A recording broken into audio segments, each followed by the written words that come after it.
Senhor nosso Deus, nosso Pai, muito obrigado, Senhor, pelo privilégio de servir, obrigado pela oportunidade de aprender um pouco mais dos teus ensinamentos, ser conosco nesse momento, para que cresçamos no entendimento da tua palavra, compreendamos para esse período tão importante da história, período intertestamentário, e que isso favoreça nossa compreensão do Antigo Testamento e também do Novo. Obrigado por tudo, em nome de Jesus. Amém. Muito bem, gente. Hoje a gente não vai ver vai ver o gráfico somente de uma forma geral aqui, não vou passar, mas a gente já caminhou nessas últimas aulas aí, todos esses períodos aí, onde a gente viu aí o período de começos, né, toda a primeira parte ali de Gênesis, período dos patriarcas, segundo período, terceiro período do Êxodo. Só lembrando que essa classificação aqui, eu peguei do Paulo França, na sua aula do Antigo Testamento. Eu achei interessante, didática, então não foi algo que eu fiz, né? E aproveitei. Temos o quarto período aí, né, depois de Moisés da Conquista, iniciando ali o livro de Josué. Até então aí nós temos todo o Pentateuco, né, de Gênesis a Deuteronômio, e aí começa Josué. Depois o período dos Juízes. Alguém lembra quanto tempo durou esse período da conquista?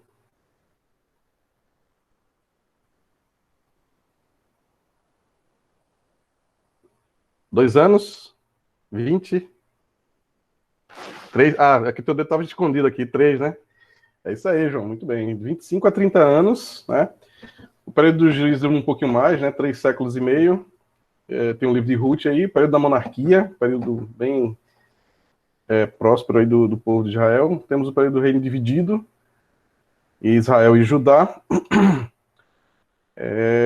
Lembrando que, né, aí, esse número 10 aí são a quantidade de tribos, 19 é a quantidade de reis que o reino do norte teve durante o período, e nenhum, esse zero aí indica que nenhum desses 19 reis fez o que era bom aos olhos do Senhor. Capital Samaria, e um reino que durou 209 anos.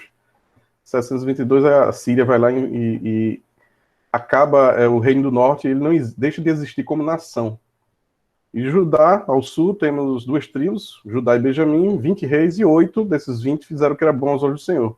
A capital de Jerusalém durou um pouco mais, 345 anos, mas mesmo assim, mesmo tendo visto, né, o que o norte, o que aconteceu com o reino do norte, eles ainda não continuaram, né, a não agradar ao Senhor. E aí, como todo pai amoroso, ele manda a Babilônia aí para corrigir, né, o seu povo. E a gente viu que teve 3 saídas, com Daniel, Ezequiel e Jeremias, iniciando aí o 8º período do reino cativo. Passam 70 anos exilados, que foi uma profecia do profeta Jeremias, que falou sobre esse exílio. Inclusive, eu não lembro se eu falei na aula, mas Daniel, no cativeiro, ele lendo a profecia de Jeremias, ele tem o entendimento de que o cativeiro está chegando ao final. Olha que interessante, né? Diante da profecia que Jeremias tinha falado, ele acho que fez as contas, então, rapaz, 70 anos está chegando ao fim, né? E ele tem essa percepção do fim do cativeiro. E aí tem o nono período, último período, que a gente viu semana passada, do retorno com Zorobabel, Esdras e Neemias, tá? Hoje a gente vai ver aí, né, esse período aí, vai ver com mais detalhe todos esses acontecimentos aí, pelo menos os principais dele. Tá? Período interbíblico. Eu coloquei aqui as referências para a gente ter esse entendimento aqui de que Gênesis de 1 a 11, do que é que se trata, esses principais temas aí. A segunda parte de Gênesis, de 12 a 50, período dos patriarcas. Período do Êxodo, que para mim é uma história fantástico. Moisés é um personagem fantástico também, além de José, são dois caras assim que eu gosto muito assim desses dois personagens da Bíblia. Toda aquela história que a gente viu na Travessia do Mar, a gente viu também que Deus dá uma ênfase muito grande ao relato, ao registro desse período da história. Uma boa parte do Antigo Testamento registra esses acontecimentos, enquanto tem outros períodos que duraram muito mais tempo, mais séculos. É um período curto, de aproximadamente 40 anos, esse período do Êxodo, né? E houve um registro muito significativo no Antigo Testamento. Enquanto que outros duraram mais tempo, mas teve um registro menor. Quarto período da conquista, também um período bem interessante, período também curto aí, com Josué. Depois disso a gente viu que não teve um líder, feito Moisés, feito Josué, liderando um povo, e aí entra um período de relativismo, uma certa anarquia, cada um fazia o que queria, e a gente vê um ciclo de falhas aí acontecendo. Reino Unido, com Saul, Davi e Salomão, a gente viu que o povo pede a Saul, a Samuel, o profeta Samuel, né? Um rei, lá em 1 Samuel 8, capítulo 8, eles queriam se parecer com outras nações, e a motivação foi essa, e até alegaram, né? Cara, teus filhos não são muito exemplo, então a gente quer um rei. Samuel fica muito triste com isso, né? Para não dizer irado. Mas Deus fala, quieta o coração dele e fala, cara, essa revolta deles não é contigo, é comigo. Eles querem um rei, dá um rei para eles. E aí ele dá Saul, né?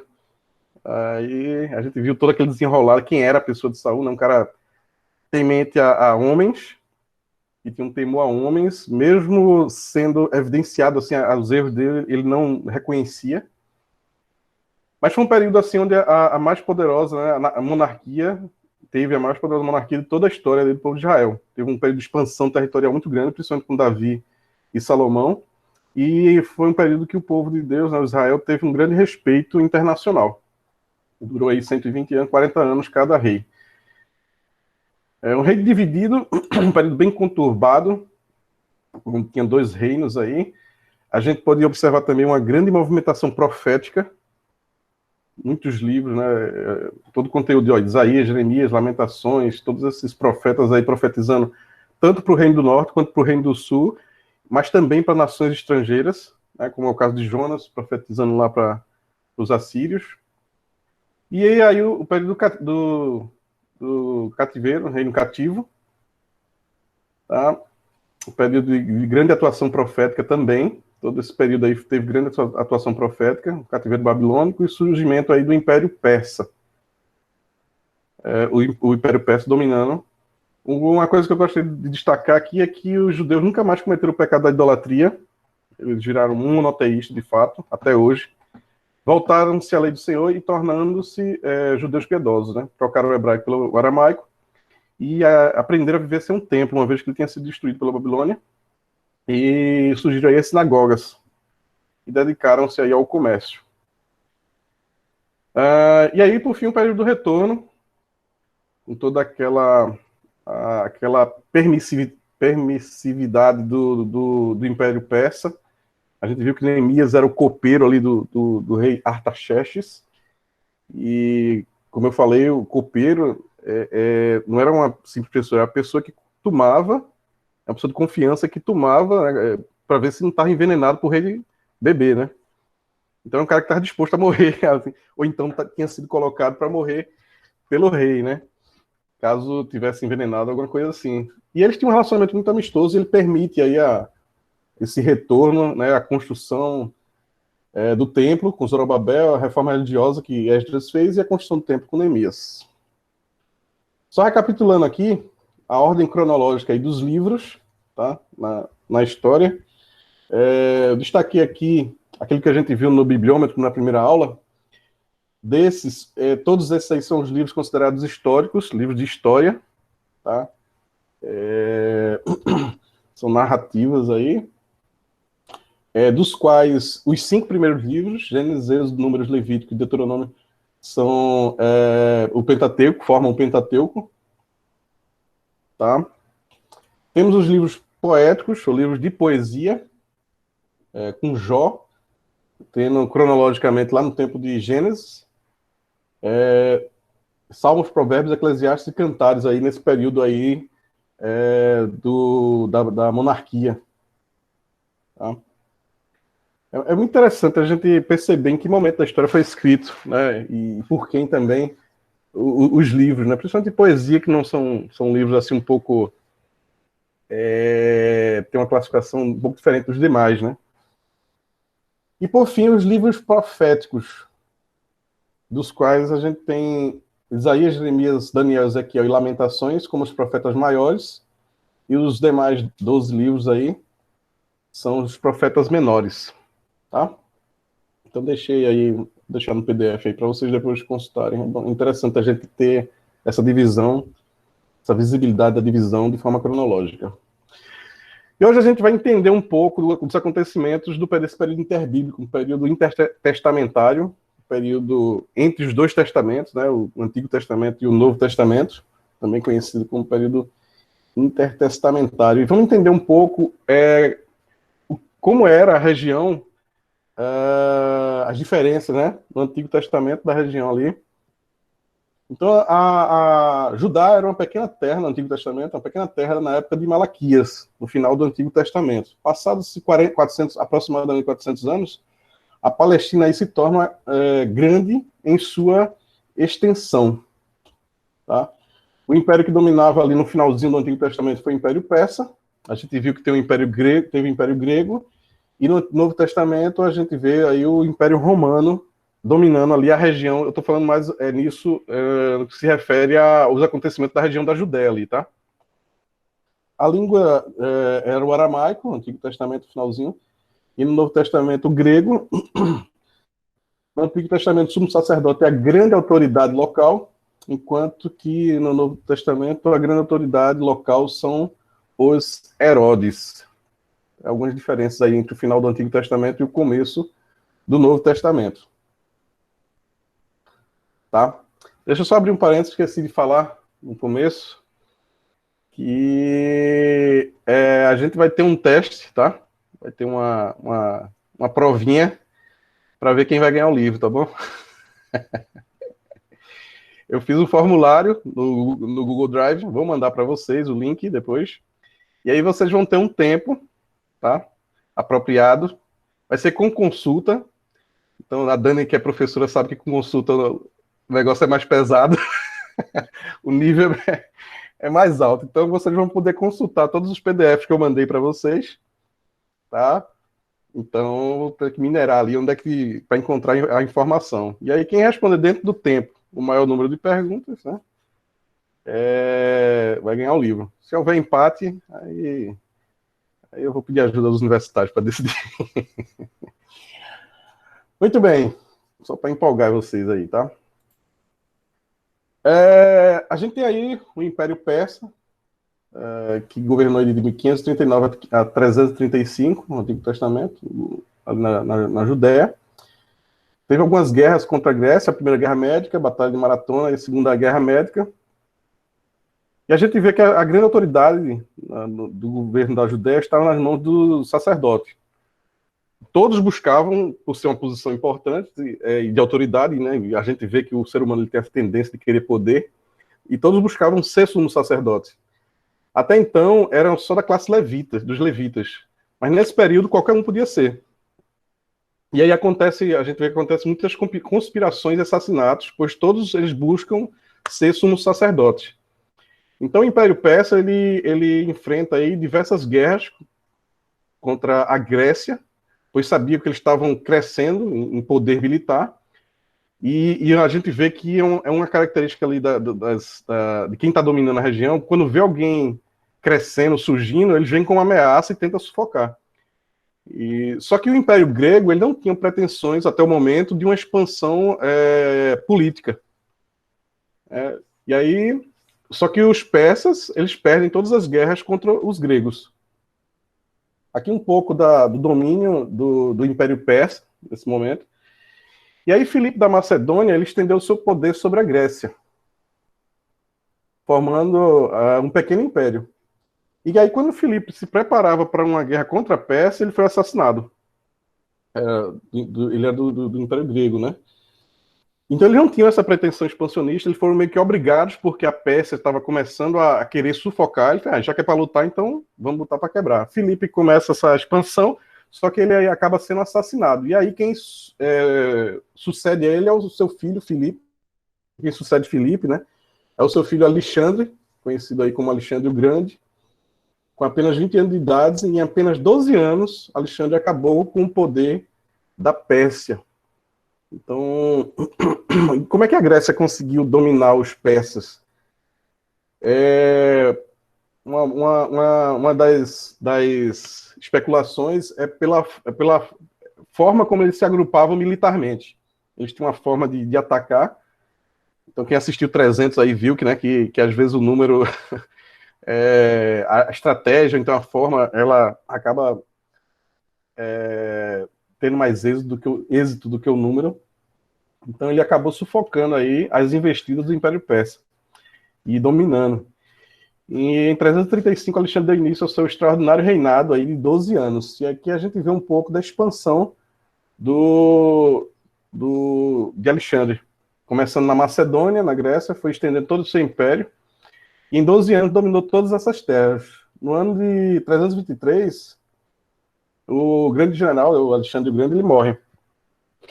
Esse homem ele vai ter uma importância muito grande ali nesse período interbíblico. Tá? A política dele era de helenização, ou seja, o que é isso? Ele impunha a cultura ao povo dominado, ele não domina apenas o corpo, mas também a mente, e todos deveriam virar gregos. Ele domina ali o pensamento, a língua, os costumes, a religião grega. E para você ver que não tem diferença dos assírios. Lembra que os assírios também fizeram a mesma coisa no Reino do Norte? Só que aí ele pega um povo já transformado, depois do cativeiro. Diferente do Reino do Norte, que deixou de existir como nação, inclusive não sendo reconhecido pelos judeus do Reino do Sul como verdadeiros judeus, né? A gente vê que eles digamos assim, essa política de helenização, eles conseguiram, pelo menos uma parte, né? Acho que uma parte cedeu a isso, mas outros permaneceram firmes nas suas convicções, e isso vai acabar gerando uma série de conflitos que a gente vai ver daqui a pouco. E aí Alexandre ele morre abruptamente a caminho da Índia, no meio das suas conquistas, provavelmente por uma febre muito grande que ele teve. E aí o império de Alexandre o Grande, essa expansão que ele teve, é dividido em 4 grandes generais: Ptolomeu, Seleucida, Lisímaco e Cassandro. Tá? Eu queria dar um destaque aqui a esses 2 primeiros. Eles vão ter grande importância aí, pois irão dominar ali a região da Mesopotâmia. Ptolomeu dominando ali o Egito e os Seleucidas na Síria. Então, essa história de Alexandre, ela encontra-se na Bíblia. Ele foi profetizado na palavra de Deus. A gente fica impressionado aí como a palavra de Deus foi específica quanto a Alexandre. Lá em Daniel, capítulo 11, versículo de 1 a 4, fala o seguinte: mas eu, no primeiro ano de Dario, o medo, me levantei para fortalecer e animar. Agora eu te declarei a verdade. Eis que ainda 3 reis se levantarão na Pérsia, e o quarto será acumulado de grandes riquezas, mais do que todos, e tornado forte por suas riquezas, empregará tudo contra o reino da Grécia. Depois se levantará um rei poderoso, que reinará com grande domínio e fará o que lhe aprouver. Aqui ele está falando do Império Grego. Tá? E aí ele fala, né, mas no auge, o seu reino será quebrado e repartido para os 4 ventos do céu. Aí já falando já do Alexandre. Mas não para a sua posteridade, nem tampouco segundo o poder com que reinou. Porque o seu reino será arrancado e passado a outros fora de seus descendentes. Então aí Daniel falando um pouco aí do que viria a ser, o que viria a acontecer muito tempo antes, né, o que viria a acontecer aí nesse período interbíblico.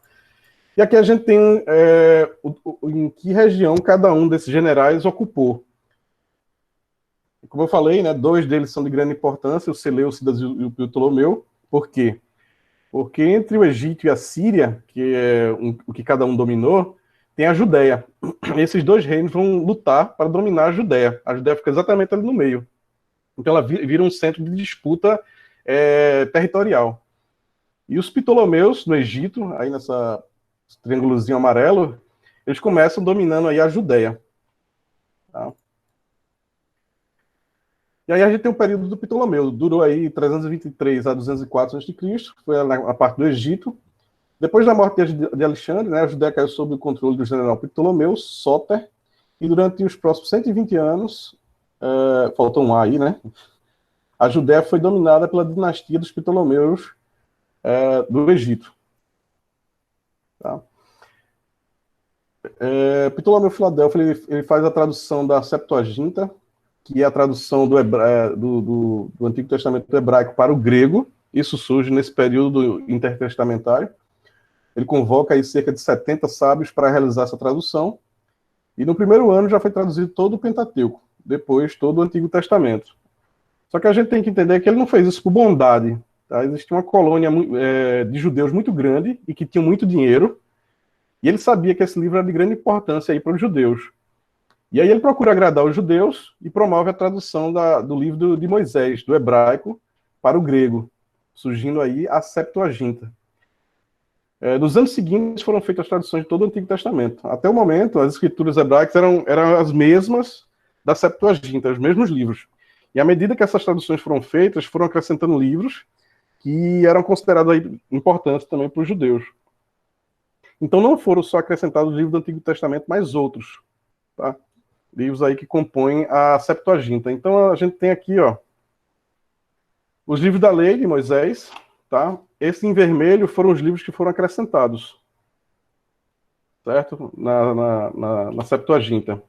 Os livros de poesia, e aqui temos os livros de profecia, com em vermelho também os acréscimos, tá? Da Septuaginta. E aqui eu queria fazer um comparativo com a Bíblia Católica, né? Então, as escrituras hebraicas elas só tinham 24 livros. Quando o nosso Senhor esteve aqui, quando Jesus esteve aqui, quando ele lia as escrituras hebraicas, eles liam as escrituras do cano rabínico. Mas quando liam em grego, estavam lendo aí a Septuaginta, essa tradução do hebraico para o grego. Então a gente tem convicção disso, pois quando Paulo faz menção aí dos textos antigos em grego, ele faz uso aí da Septuaginta com todos esses livros aí. Mas o interessante, sabe o que é? É que nenhum dos escritores do Novo Testamento faz menção alguma desses livros que foram acrescentados, chamados livros apócrifos, que foram acrescentados aí na Septuaginta. Então, mesmo ele fazendo uso ali da Septuaginta, nenhum autor do Novo Testamento, ele faz menção de algum escrito, ou então do nome do livro, desse livro que foram acrescentados, desses acréscimos feitos aí, tá? E aí eu queria mostrar aqui o Antigo Testamento Católico Romano. Vou fazer um paralelo aqui, são 46 livros, também com seus acréscimos. Ele pegou os livros da Septuaginta e também acrescentou. Então a gente tem aí, ó, Judite, Tobias, 1ª e 2ª Macabeus. Acho que, pelo menos eu sei que a Dani, ela pegou o The Word. The Word, Dani, tem um módulo que tem os livros apócrifos, que são esses daí. São livros considerados históricos, que tem alguns registros, mas não canônicos. Tá? Não entram no cano. E também o livro de profecia aí, com Baruque e Daniel com acréscimos. Esse é o Antigo Testamento católico. Essa Bíblia, inclusive, ela foi a Bíblia Católica Romana, né? Desde que foi traduzida para o latim, que é chamada Vulgata, ela acrescentou esses livros aí.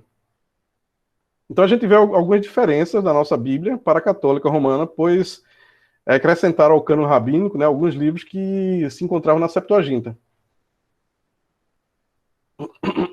Então, dos acontecimentos do antigo, do período interbíblico, um bastante significativo é esse surgimento aí da Septuaginta, né? Que é a tradução do hebraico para o grego, promovida aí por esse general aí, né? Aqui, só para vocês também terem o conhecimento, temos a Torá, o Nebiim e o Ketubim, que a Torá é o livro da lei, os 5 primeiros livros de Moisés. Temos os livros os profetas, Nebiim, profetas anteriores e posteriores, e os escritos, que é o Ketubim. Aí com os livros poéticos, os 5 rolos e os livros históricos. Tá? Isso aqui foi mais para agregar o conhecimento de vocês. Alguma dúvida até aqui? Alguma pergunta? Tranquilo? Beleza, sigamos. E aí temos o período dos Seleucidas, de 204 a 166 a.C. Depois de 120 anos sob domínio dos Ptolomeus... Arthur? Oi? Deixa eu só fazer um comentáriozinho, inclusive é meio polêmico e talvez a gente vai poder mexer um pouquinho mais para frente sobre isso. O livro de Judas faz 2 citações que há comentaristas que entendem que são sobre textos não bíblicos, que é Enoque e um comentário sobre o corpo de Moisés. Então, vamos dizer, existem essas duas situações aí um pouquinho fora do contexto aí. Que alguns comentaristas entendem que é referente a texto não de alguma coisa desses textos apócrifos. Uhum. Você tem o livro de Judas, você está falando? Livro de Judas, seria o versículo 9. Judas só tem um capítulo, né? Uhum. Então é o versículo 9 e o versículo 14 e um pouquinho do 15. Esse é o tipo da história, é que nem o que o Zambelli pregou um tempo atrás sobre aquela parte de Marcos lá, sobre a perícope adulterai, né? Que também é bem polêmica. E a gente tem que abrir um curso só para estudar essas questões aí. Mas tem vale essa discussão, pelo menos. Sim, Né? sim.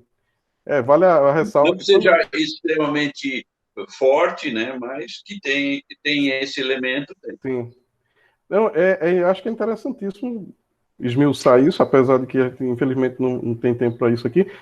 Mas quando eu falo assim, não houve nenhum comentário, é mais trabalhando a questão consensual, né?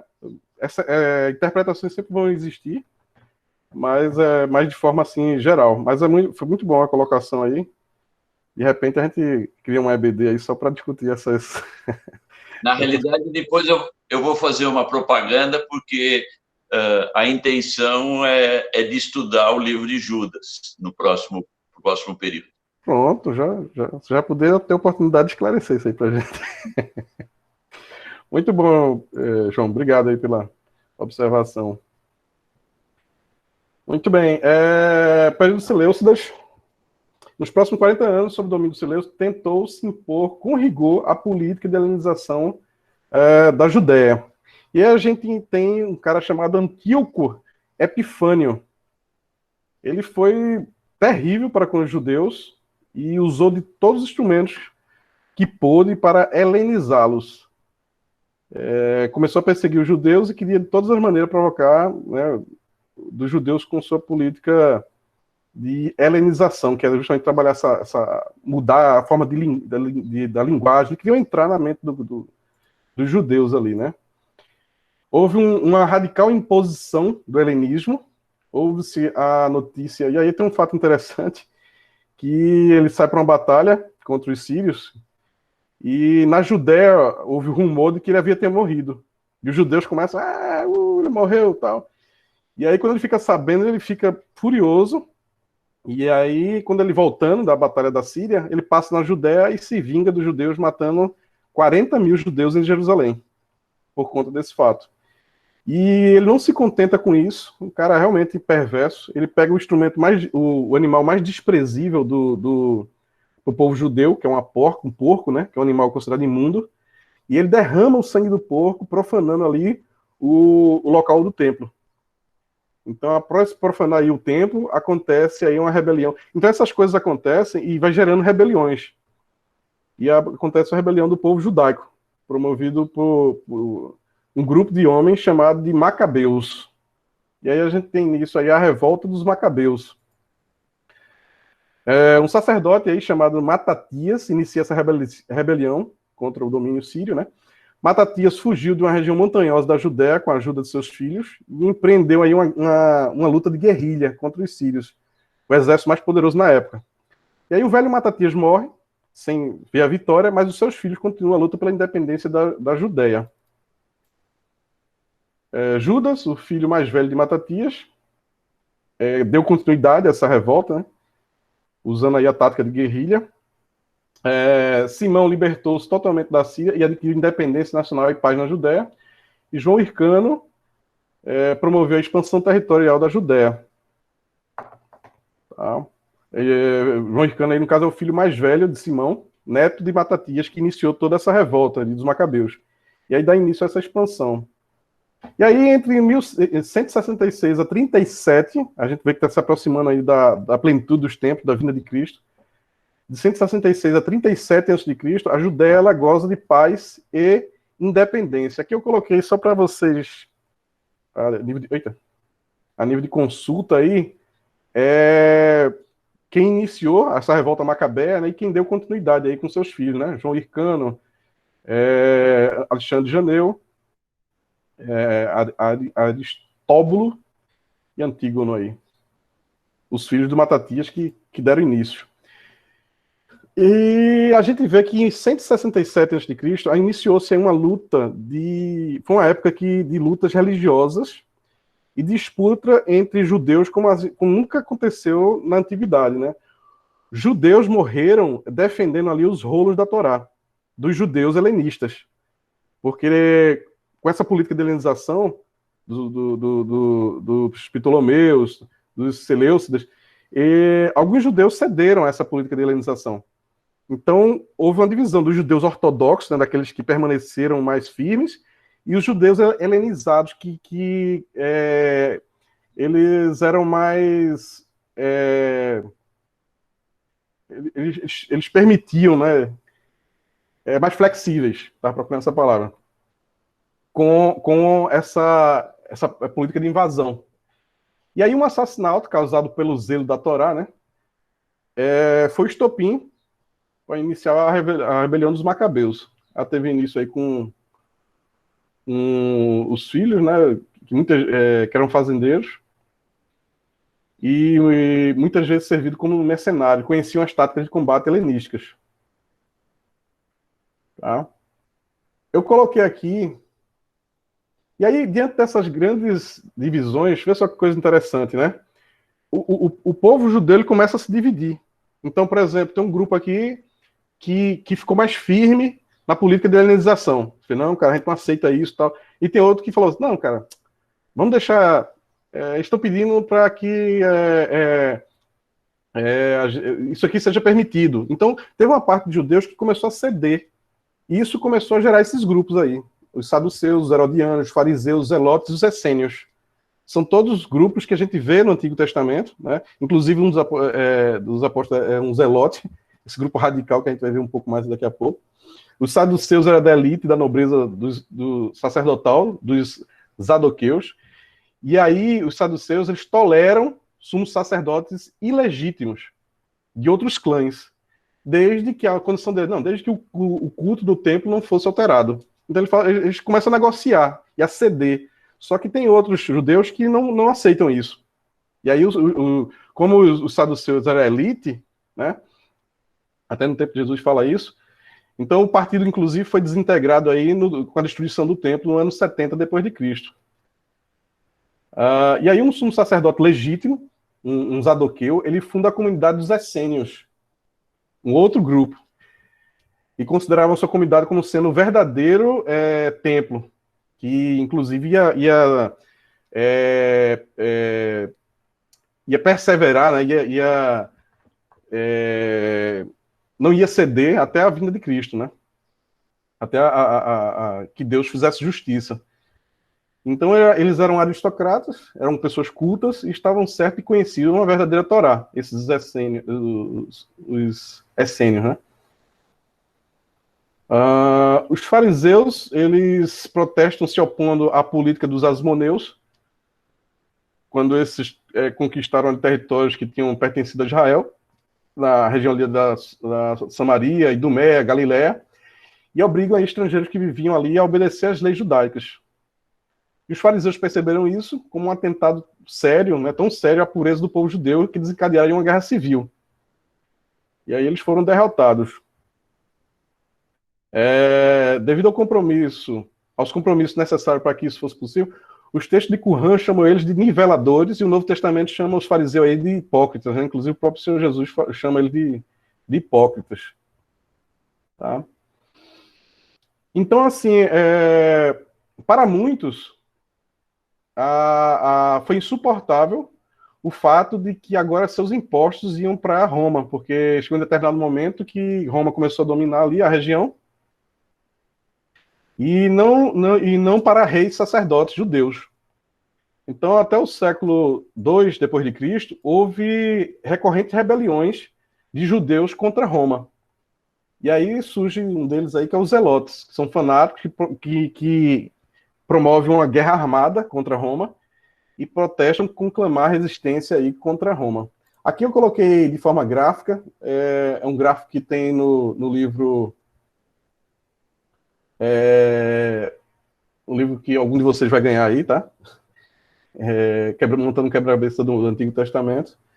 Então, tudo isso que eu falei de forma gráfica, assim, a evolução, tá vendo, dos protestos, que começou ali em 167, mais ou menos, 164 a.C., com a rebelião dos Macabeus, e aí há uma série de rebeliões durante todo esse tempo aí. Tá? E aí a gente tem o domínio romano, que vai de 63 a.C., bem nesse período desses conflitos, desses grupos judeus sendo formados, e que vai a 132 depois de Cristo. Então Pompeu conquista a Judéia, Marco Antônio governa a parte oriental da República Romana,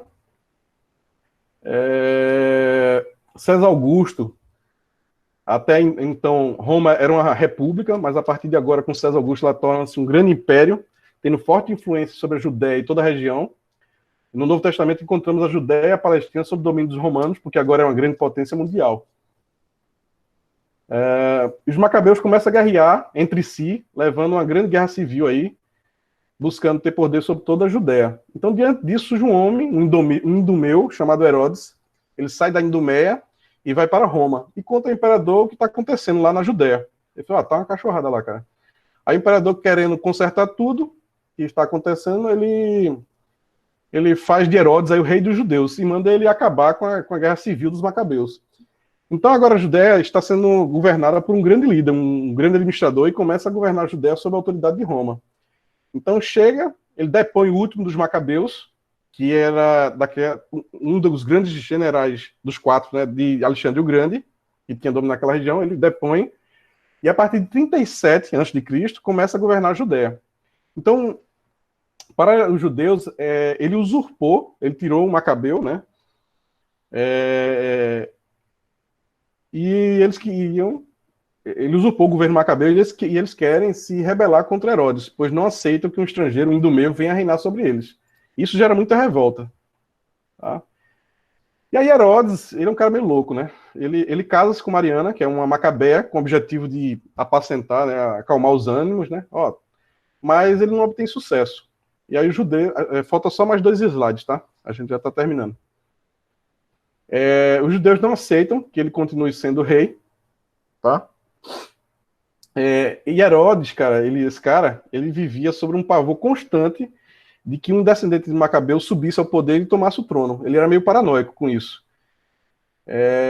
Também por temor de perder o povo, ele matou muitos membros de sua própria família. Por exemplo, quando Mariana, mesmo a sua esposa, ela lutou em favor de um Macabeu, ele mandou estrangular ela. Quando 2 de seus filhos se voltam contra ele, ele vai e manda matar os próprios filhos. Então, qualquer ameaça aí com o seu trono, ou qualquer pessoa que ameaçasse, ele mandava matar. Ele é totalmente paranoico aí pelo poder. Então, Ao mesmo tempo, ele queria ali agradar os macabeus. Então, por isso, ele pega ali o templo e faz grandes maravilhas ali. Ele faz uma reforma. Inclusive, no tempo de Jesus, que Jesus esteve aqui na Terra, o templo era um templo maravilhoso. Herodes ele mandou adornar com ouro, embelezar com o templo e até mandar expandir. Então, quando Jesus esteve aqui, ele pegou esse templo assim reformado, né, por Herodes. E aí Herodes recebe a visita dos magos com a notícia do nascimento de Jesus. Recebe a notícia do mago que tinham vindo adorar e ele paranoico, né, de perder o tom, e falou assim, como assim nasceu um rei? E aí ele manda, passa aqui da volta para dizer onde é que ele está. Só que aí Deus alerta, né, os magos lá, e eles pegam outro caminho, eles não voltam, e ele fica com isso na cabeça, por isso que ele manda, ordena, né, o massacre das criancinhas lá em Belém. Porque ele queria qualquer coisa que ameaçasse ali o trono dele, ele mandava exterminar. Então a gente tem aqui, a gente vai até Cara, a gente falou de Gênesis até 2018. Eu vou passar um vídeo aqui que a gente vai até 2018, tem uma história pra caramba. Então a gente tem aqui um gráfico, né, de forma gráfica, as sucessões de impérios durante todo esse tempo, até a diáspora, que é a dispersão aí, né? Então, só recapitulando aqui. O Império Babilônico venceu o povo de Judá, em 500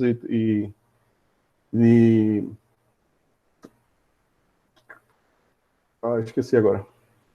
535? Não, 545.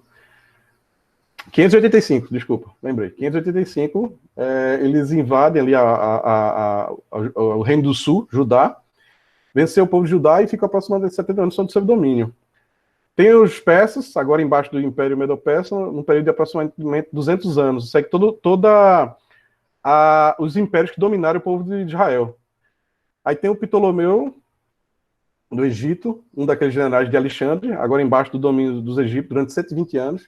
Depois vem os Seleucidas, que vinha da Síria, que é um outro general de Alexandre, domina a Judéia por 40 anos, e querem impor essa política de helenização, né, e se rebelam. Depois teve os Macabeus, período de liberdade nacional. Os judeus aí têm uma nova liderança nacional, e desde o ano 606 que eram governados por potências estrangeiras.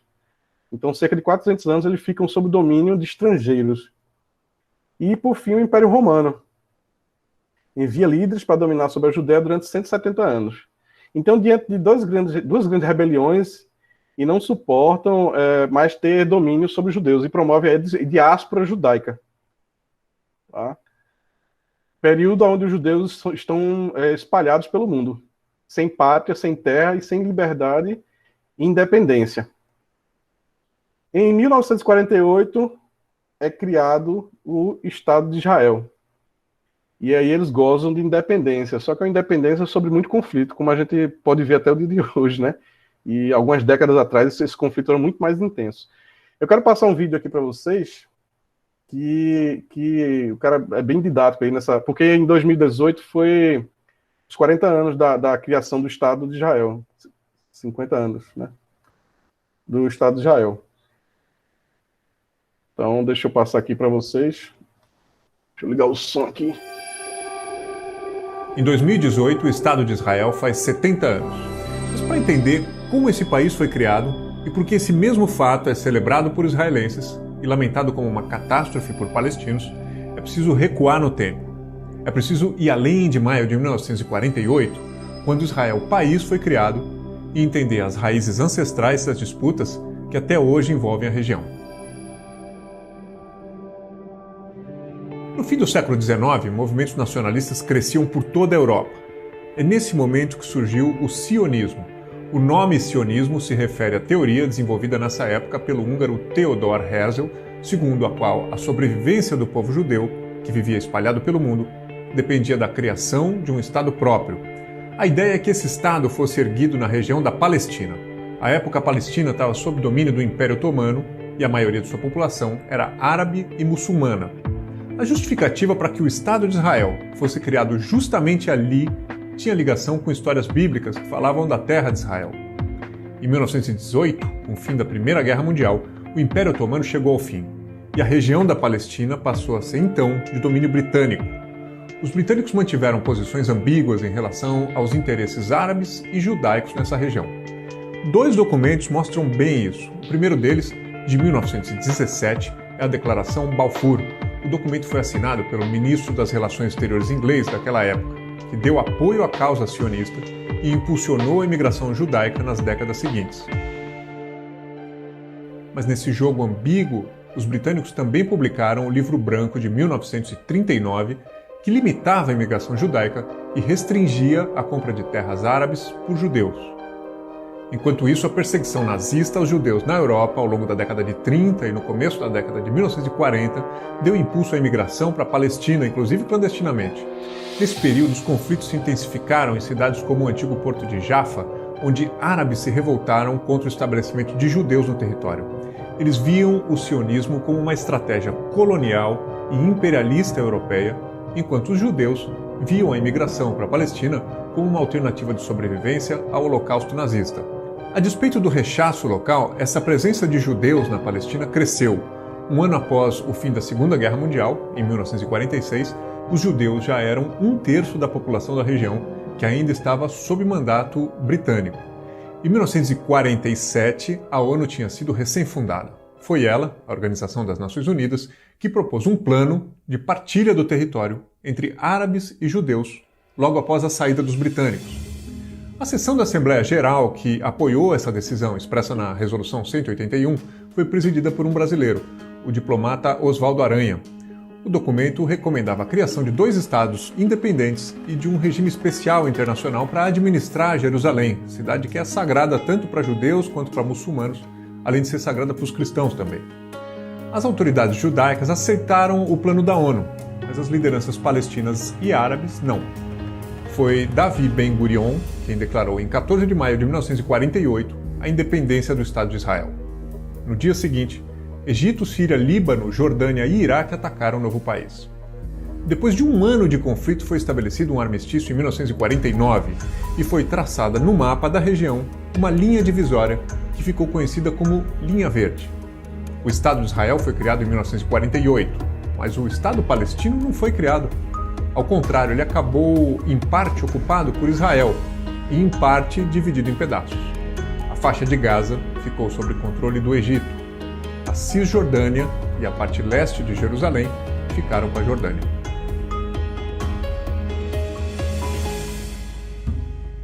Israel passou a ocupar um território maior que o previsto pela ONU. Cerca de 700 mil árabes foram expulsos ou deixaram suas casas e cidades. Tornaram-se refugiados em países vizinhos como a Jordânia e o Líbano. Ao mesmo tempo, judeus de várias partes do Oriente Médio e sobreviventes do Holocausto na Europa passaram a imigrar em massa para Israel. No início, nas décadas de 1950 e 1960, Israel era governado por políticos de inclinação socialista, com unidades produtivas coletivas, os kibbutz, espalhadas pelo território. Mas a tensão com países vizinhos aumentava. Em 1964, com o apoio da Liga Árabe, foi fundada a Organização para a Libertação da Palestina. Até hoje, a OLP é a principal entidade representativa dos palestinos. Em 1967, houve mais uma guerra importante na região. A Guerra dos 6 Dias reafirmou a supremacia militar de Israel. O país derrotou o Egito, Síria e Jordânia e ampliou consideravelmente seu próprio território. Os israelenses dominaram então a faixa de Gaza e a península do Sinai ao sul, além das colinas do Golã ao norte e da Cisjordânia a leste, incluindo a porção oriental de Jerusalém. Esse movimento de expansão é até hoje condenado pelas Nações Unidas. Essa situação levou o Egito e a Síria, em 1973, a realizarem um ataque surpresa no dia mais sagrado para os judeus, o Yom Kippur, o que deflagrou uma nova guerra. Israel amargou a derrota no começo do conflito, mas venceu no final. Em 1977, a direita chegou ao poder pela primeira vez em Israel, dando impulso a uma política de construir assentamentos judaicos na Cisjordânia, que havia começado antes no governo trabalhista. 2 anos depois, em 1979, Menachem Begin, então primeiro-ministro israelense, assinou um acordo de paz com o Egito, mediado pelos Estados Unidos. Com isso, Israel deixou o Sinai. Em troca, o mais populoso país árabe da região, o Egito, foi o primeiro a reconhecer o Estado judaico. Por outro lado, militantes palestinos liderados por Yasser Arafat, da Organização para a Libertação da Palestina, OLP, mantiveram ataques a Israel ao longo de toda a década de 1970 e de 1980. Uma das bases que eram usadas para lançar foguetes contra Israel, no sul do Líbano, foi atacada e ocupada em 1982. Foi a partir desse evento que nasceu o grupo xiita libanês Hezbollah, um dos mais aguerridos grupos a lutar contra o Estado israelense, financiado pelo Irã. Em 1987, um grande levante contra a ocupação israelense da Cisjordânia e de Gaza ganhou força entre a população palestina. Era a primeira intifada, série de protestos que foram duramente reprimidos pelas forças de Israel. Nesse mesmo ano foi criado o Hamas, um grupo fundamentalista sunita baseado na faixa de Gaza que buscava a libertação da Palestina, o fim de Israel e que se opunha também ao OLP de Arafat. No meio de tantas guerras e desentendimentos, o ano de 1992 marcou o início do que poderia ser uma virada positiva. Naquele ano, o trabalhista Yassin Rabin foi eleito primeiro-ministro de Israel. Ele foi o responsável por abrir conversas de paz com os seus vizinhos, que levaram à assinatura do Acordo de Oslo entre Israel e a Organização para a Libertação da Palestina em 1993. O documento foi assinado por Rabin e Arafat. A OLP reconheceu a existência de Israel e Israel reconheceu a OLP como legítima representante dos palestinos.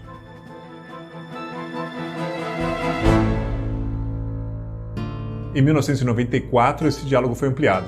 Israel assinou um acordo de paz com a Jordânia, segundo país árabe a reconhecer o Estado judaico depois do Egito.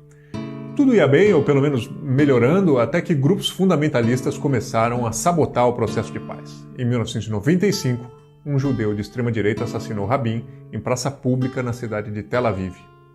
O Hamas, por sua vez, iniciou uma série de ataques terroristas contra civis israelenses, e aí os acordos de paz degringolaram. As conversas até ganhariam um novo fôlego em 2000, depois que o trabalhista Ehud Barak foi eleito no lugar do conservador Benjamin Netanyahu. Em Camp David, nos Estados Unidos, Barak ofereceu controle compartilhado de Jerusalém e 90% dos territórios ocupados a Arafat, mas a negociação não vingou. A direita voltou ao poder com Ariel Sharon, em Israel, em 2002, consequência do início da segunda intifada em 2001, o incremento de ataques suicidas à bomba contra israelenses. Israel começou então a construção de um muro, ao longo de partes das fronteiras com a Cisjordânia, adentrando em terras palestinas sob críticas redobradas de vários países. Em 2005, um recuo israelense. Sharon retirou tropas da faixa de Gaza e passou a ser controlada pelo grupo palestino Hamas 2 anos mais tarde. Esse vai e vem de gestos fez com que, nas décadas seguintes, presidentes americanos como Bush e Obama tentassem levar Israel e Palestina à mesa de negociações de novo, mas foi sem sucesso. Mais uma vez, a região mergulhou numa guerra. Israel realizou ataques contra Gaza em 2009, 2012 e 2014, matando milhares de palestinos, revidando os lançamentos de foguetes por parte do Hamas contra o território israelense. Os capítulos de violência se repetiram exaustivamente ao longo dessa história de diversas maneiras. Em 2015, por exemplo, houve a chamada Intifada das Facas, uma série de ataques feitos contra israelenses por palestinos munidos de facas.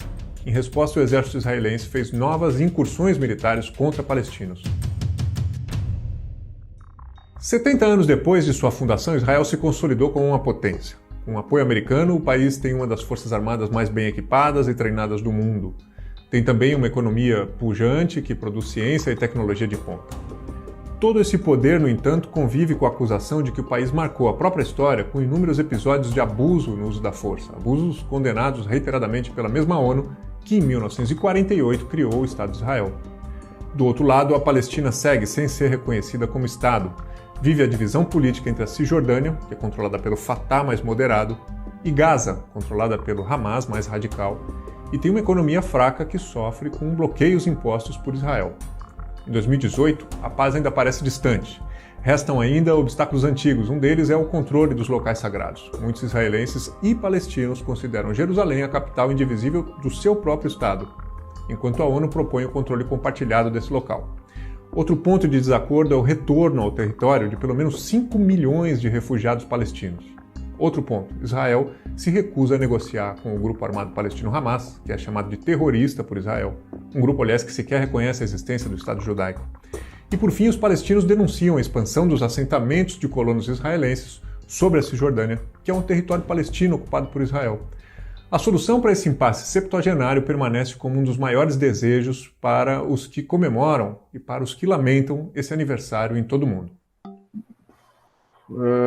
Bom, pessoal, hoje o que eu tinha para apresentar era isto.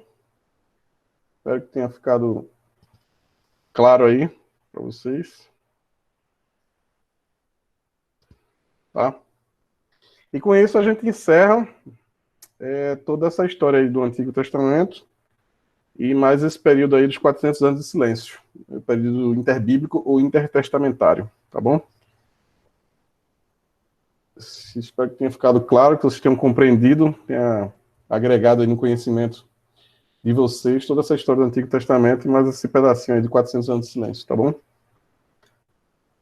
Depois eu mando o link para vocês verem, é muito bacana esse vídeo aí. Vocês querem compartilhar alguma coisa, comentar, alguma dúvida?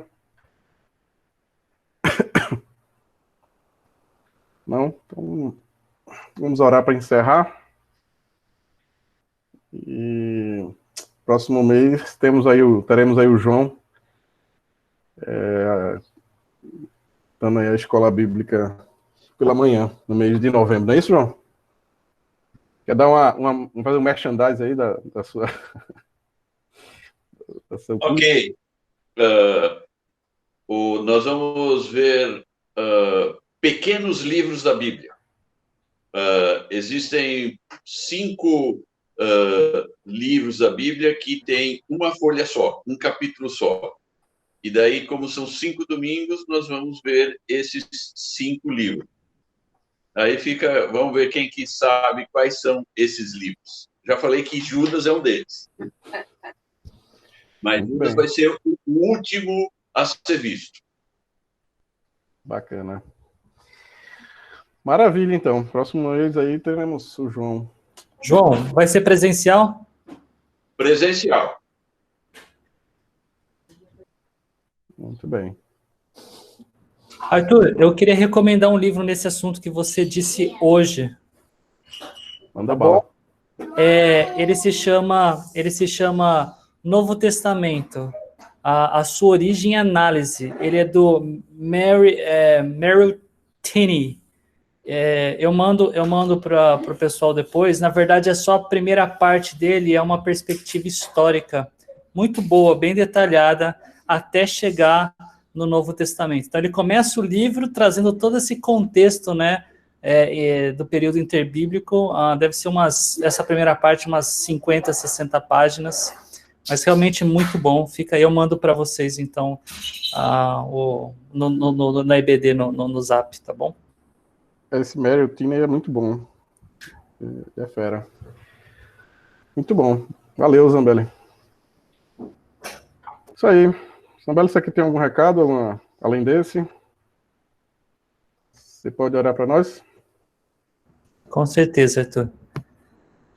Senhor, muito obrigado pela oportunidade que tivemos durante esses 2 meses de verificar, junto com o Arthur, nos ajudando, facilitando a entender melhor esse progresso histórico, cronológico que o Senhor tem da história, teve, e em grande medida é apresentado para nós segundo a Tua palavra.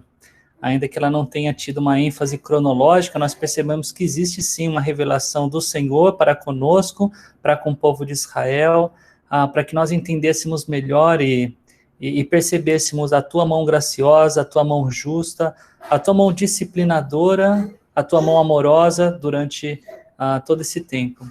Pai, nós te pedimos para que nos ajude a talvez guardar alguns desses fatos que são importantes para que nós, quando nos aproximemos da Tua palavra, possamos, com isso em mente, entendê-la mais e melhor. Obrigado, Pai. Pedimos para que o Senhor continue nos abençoando no resto do dia, pedimos para que o Senhor continue nos dando essas oportunidades, que ainda que de formato como fizemos virtual, a gente sempre possa aprender mais do Senhor. É a oração em nome de Jesus. Amém. Beleza, gente? Obrigado aí pela participação, Deus abençoe. Qualquer dúvida aí, estamos à disposição. Bom domingo.